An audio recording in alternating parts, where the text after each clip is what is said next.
Good evening, it's Crafty Nana here. It's been a very long time since I've done a vlog, and many of you haven't heard from me for months and months, but things have been quite traumatic, I suppose. That's the only word I can think of. Dramatic, out of control, crazy. But yes, so I haven't been able to make any videos for a while. It's that classic thing, when things go wrong, you don't really want to talk about it until you know that you're going to be alright. I'm alright, so now I can talk about it. So, as most of you know, after the lockdown in Malaysia ended and we only having visitors visas had to go, we headed back to the UK, and that was in April. We had our COVID test before we left. Everything was fine. Literally, just as it was time to leave, I had a quick check of my pacemaker, and all sorts of warning signs flashed up on the machine and said that as soon as possible I must go and get my lead sorted out. So I got back to England after a horrendous journey. We had to get a coach, which luckily our friend Leo drove us down to the coach. We got to KL. From KL we flew to Singapore. From Singapore we flew to Holland. From Holland we flew to London. We arrived in London at 8 AM in the morning. We queued and queued and queued, and eventually we got through, and then we had to wait until 5 o'clock in the evening to get a bus to the other side of England where we would be staying. And my husband's sisters came, well, two of his sisters came and picked us up. So we were quite lucky there. But yes, a long journey, and we had hand luggage only, so we came with very little. We then had to go straight into lockdown and keep ourselves away from everybody else whilst we made sure that, you know, we hadn't brought anything with us, that we didn't want any nasty germs and bugs or COVID from the flights. So we locked down. They sent a little marshal around to check that we were there, and of course we were. At the end of our we paid very expensive tests to have done during the lockdown, and of course those didn't turn up, or half of one turned up. So we were saved by the NHS that sent us more tests through. We were able to do our tests, and after 10 days we were allowed out. So the first thing I had to do at the end of those 10 days and organise to go to the hospital and get my pacemaker checkup. So that's what I did, and whilst waiting for that appointment to come through, we started travelling around and looking at some of the sites that we haven't seen for a while, and enjoying the views and the lovely, beautiful countryside of Somerset. Now, I left my main travel journal behind, basically because I didn't have room to bring it, quite honestly. So I've started a new travel journal with my arrival here. So this is my first page. Now, the reason there's a great big peacock across the page is because my mother-in-law has a peacock that visits her daily, I suppose. He's always popping into her garden, and she keeps a little bag of biscuits which she feeds to him when he comes to see her, and he dances for her. And they have quite a nice little relationship going on. So that's one of his feathers that I picked up off the drive, and I added it. I did a little map to show all the different places that we went to visit. This is Wells Cathedral here. Of course we did the cream tea. I think I videoed that one. And there's some fossils here, because we went to the fossil beach and we collected stones and we saw all the fossils on the beach, which was amazing. And then there's a painted rock here that I did for my sister-in-law, and a glass of cider, because of course we're in cider country. So I got the appointment through to go to the hospital at Weston-super-Mare to get my pacemaker check on the 14th of June. I went and had the appointment, and they wouldn't let me out.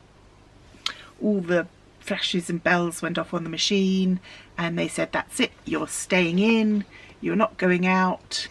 I stayed there for the first week or so whilst they organised an operation appointment for me. Obviously there was a problem. The connectivity of the wires going into my chest, into my heart, were not connecting, and the wires are 19 years old, so they weren't functioning properly anymore.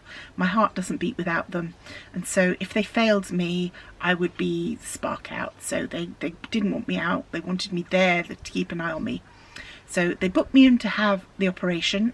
The operations aren't done in Weston, which is where I was in the hospital, but they take you by ambulance up to Bristol, which is the sort of excellent place for having your heart done, to the BRI, Bristol Royal Infirmary, and they take you up there in the ambulance, and you go up in the morning, you have the operation, and then they bring you back down again.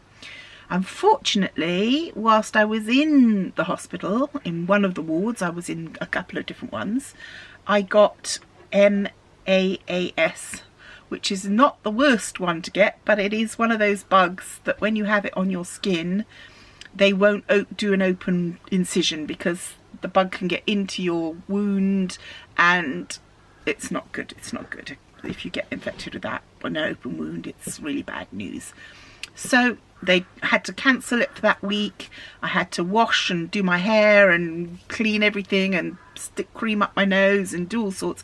There was another little old lady, she had exactly the same problem. Anna, she was waiting for the same operation, so we both had to do it together. There were some lovely ladies on the ward, and they all kept me chill and amused. We had Cheryl, and we had two Dawns, we had Elsie and Eliza, and we all got on, and it was fantastic. And I was doing little portraits of the nurses' pets and of the other people on the ward, their pets as well, and it went well. Eventually I got up to Bristol and I had the operation, and was back down the next day, and I was only, I think, in 2 more days, and then I was discharged from the hospital to go home. And off I toddled, happy after being stuck inside for so long. I also, during this time span, had organised to have my COVID jabs when I got out of the hospital, which then happened. So I got to have a couple of days out, and we were hunting all across the country to find a camper van. So we went to all sorts of places, we looked at all sorts of camper vans, all shapes and sizes, and eventually right down in Cornwall, in St Austell, we found the perfect van for us. Luckily our, well, Alan's sister, Nikki, is married to a lovely chap called Keith, and he is an expert on buses and vans and all that kind of thing, and we dragged him all the way down to Cornwall. We offered him the bribery of a good pub lunch if he would come and have a look at it for us, and he looked at it and said he thought it was great, and so we bought it. Ta-da! Just like that. So we bought ourselves a van, and we trundled back up, and the boys went down later to pick it up. So having a little bit of time out before we got ourselves back into getting the van all sorted, I went down to visit my very dear friend Jen.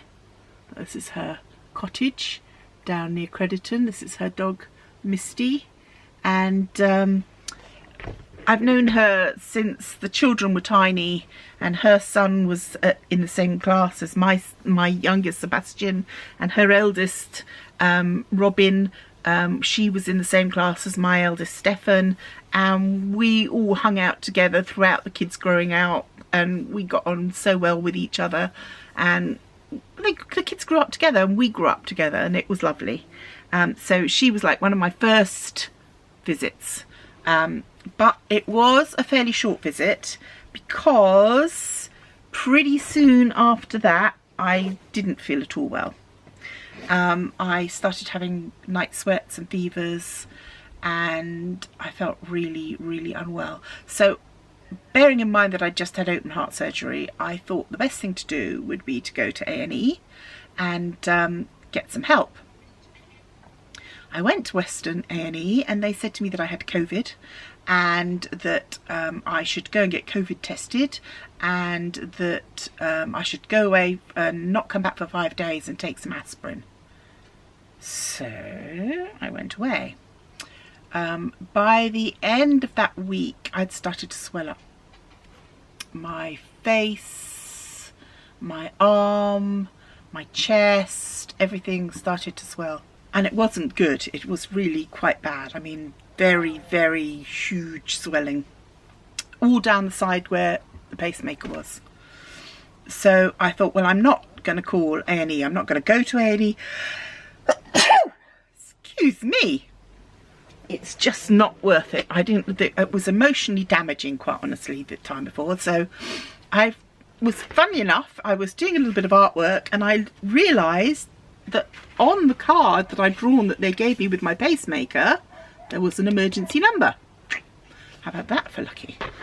And I called that number and they said, oh, we will be back to you within 48 hours. And I was thinking, oh my God, 48 hours. Luckily, they were back to me within a couple of hours and they said, come tomorrow. Come to Bristol tomorrow. We want you here. I said, okay. So the next day I toddled off back up there and they put me straight in again, and they had to work out what was going wrong.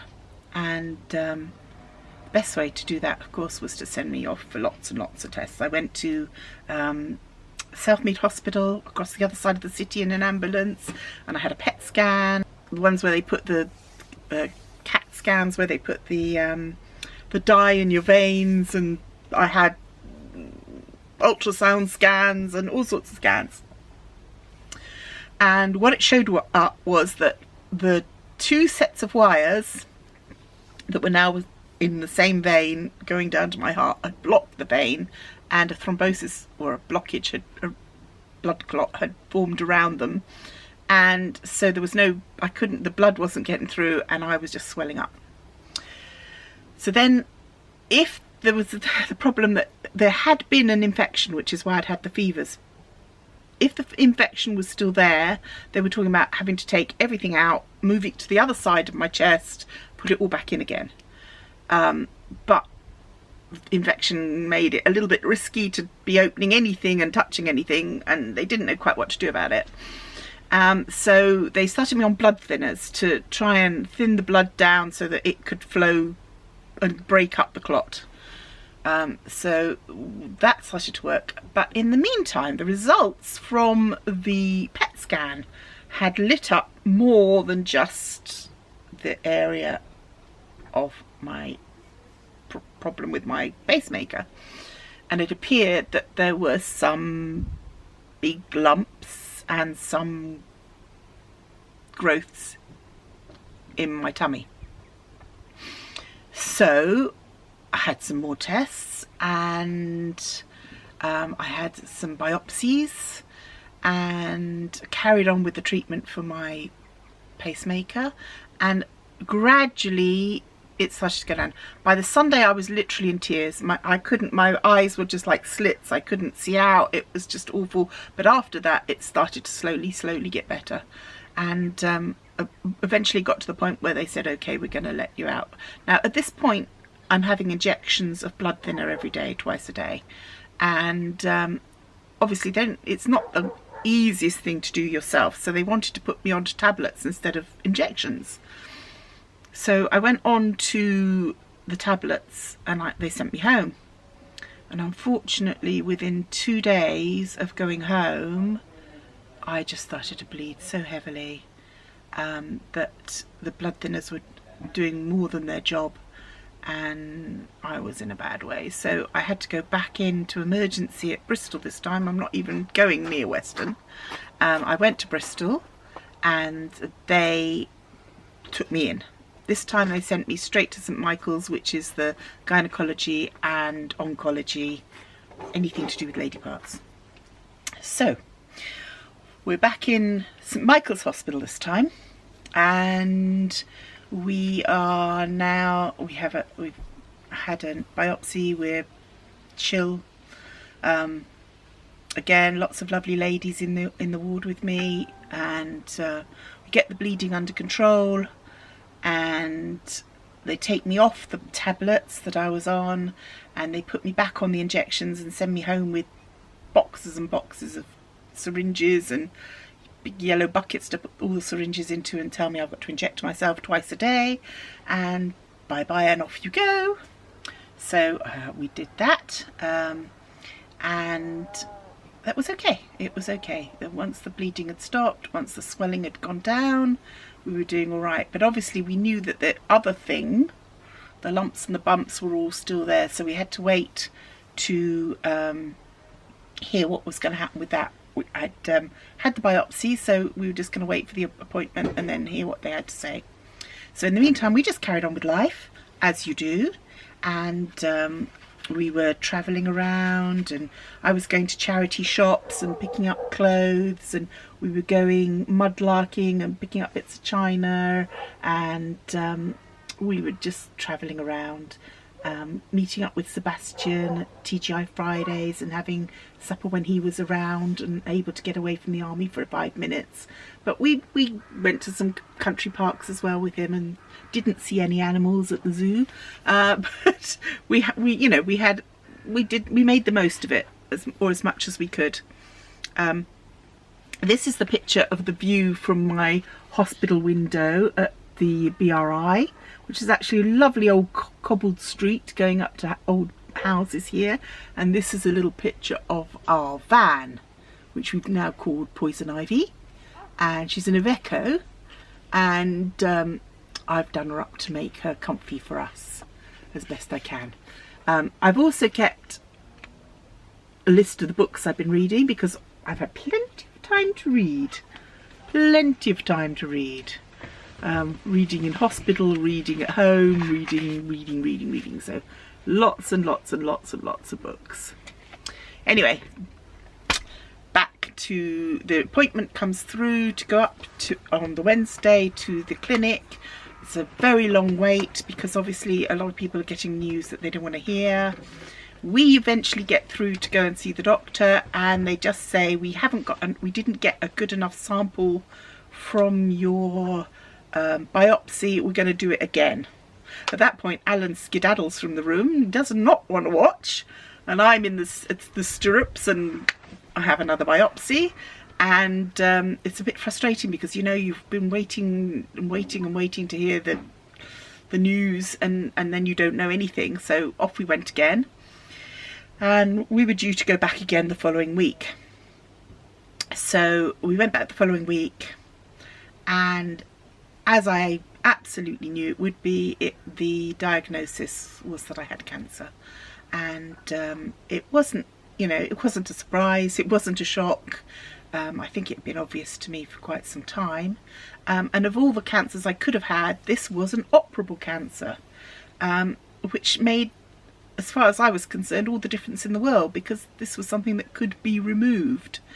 The removal couldn't be a keyhole surgery, it had to be a full hysterectomy, everything had to go, and I was okay with that. I'm not planning to have any more children at 60. I'd had a birthday, I was 60. I wasn't planning any more children. I've got a new grandchild coming in November, that's enough for me.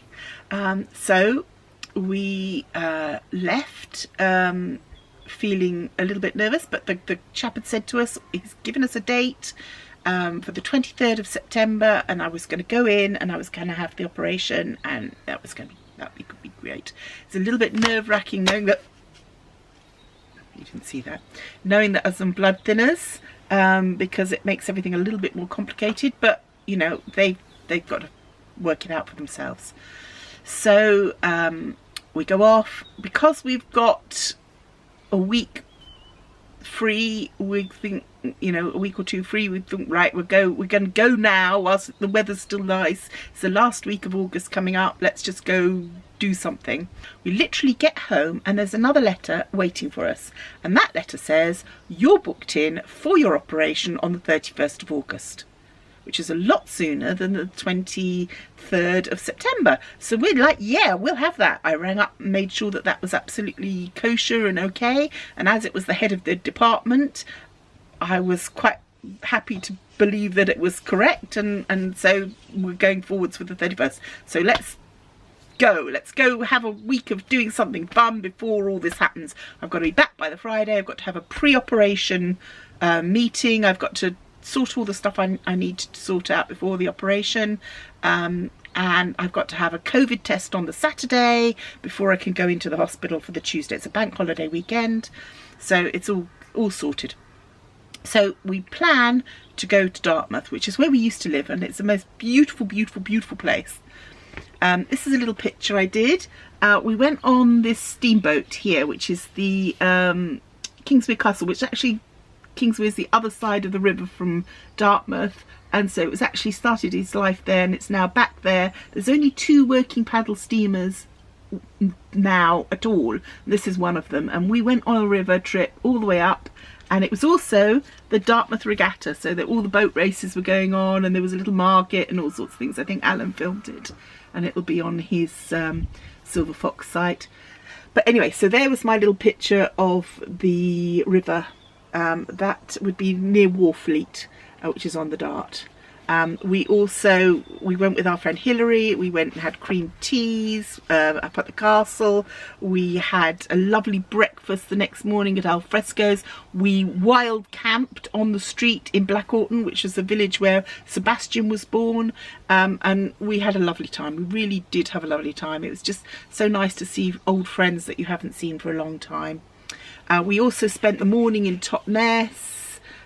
We walked around Totnes, we had a lovely tea there, and then we went up to Brixham to another campsite, and my dear friend Jenny came again to see us, and we went out. We had fish and chips. We went to the Berryhead Hotel and did afternoon tea. We had a super day.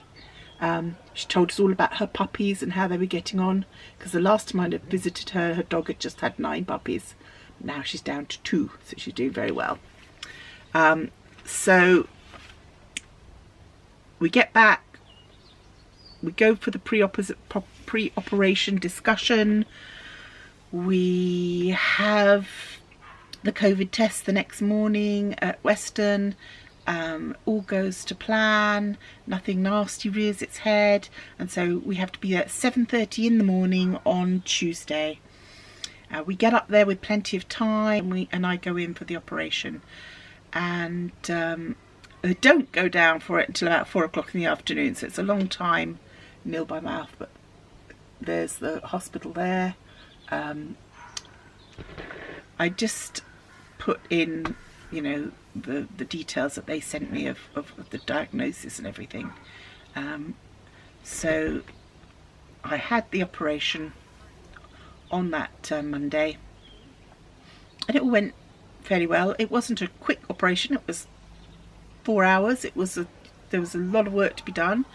They had some fibroids to remove as well, but they did everything, and I was recovered, and I came round, and I spent another day and a half in hospital recovering, and then they said, okay, you can go home now. We don't want to give you the blood thinning tablets, we're going to give you the injections, you're going to have to carry on injecting yourself. And that was fine, so off I went. By 2 days later, my whole abdomen had swollen up. It was rock hard. They'd glued the wound together, and it was now absolutely solid and very, very painful, and I couldn't move. I really, really couldn't move, and I felt terrible. So we phoned up at 10 o'clock in the morning. They didn't get back to us. We phoned again. They didn't get back to us. Eventually, 6 o'clock at night, they rang us back and said, come in now. So we went back up to Bristol, and we went in, and they did a scan, and there was a huge big collection of blood and bruising that had gone solid in my tummy, and they needed to remove it. And so again, I think there must have been a few bleeds, and the blood couldn't get out, and so it's just sort of gone solid inside. So I felt awful, so I didn't care where I was, so I just got through it.